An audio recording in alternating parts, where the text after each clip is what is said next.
So I've already been getting a lot of questions from students about what they should do when they encounter an optional prompt or a prompt that basically asks them whether they have anything else they want to share with the school. And you get a lot of differing opinions about what to do with these. There are some people that are like optional really just means optional, like don't do it unless you have a good reason to.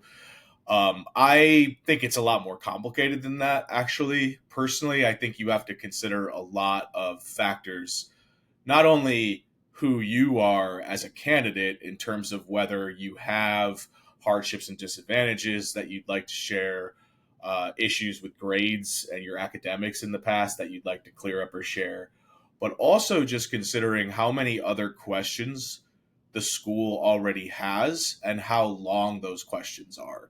Because let's say it's a school that already has 6 or 7 essays, maybe they're like 300 or 350 words, then it seems like leaving the optional one blank is totally fine because you've already had a lot of opportunities to tell the school about yourself. Whereas if it's a school that maybe only has 2 prompts, and let's say one of them's about your gap year and then one of them's an optional one, in that case, you really haven't had much of an opportunity to tell them about yourself, really. And so the optional prompt, in my opinion, should be utilized in an effective way to help make an argument for yourself. And oftentimes, that means you use the optional space to kind of write a why our school essay.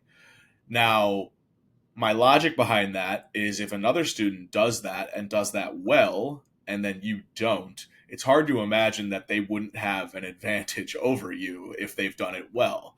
So that's not to say you use the optional space to write a really lame, really pandering why our school essay, because that will not be useful and it'll just appear like you're kissing up to the school and you're kind of being a tryhard. But if you can make really good connections to the school, they are going to appreciate that and they're going to value that and they're going to look out for that compared to someone who maybe lazily didn't use the optional essay at all or didn't do any research into them as a school. So I think, people will disagree with me about this, but I've thought about it a lot. I've considered the logic behind it. And so you do have to kind of just make a judgment call based on what you've already been able to tell the school. So I don't feel like optional truly means optional. That's my opinion.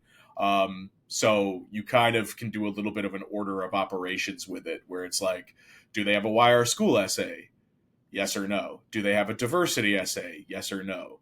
Do they have an opportunity for me to show off my leadership or some of my biggest strengths? Yes or no. And those can kind of guide what you choose to put in that optional space if you choose to use it.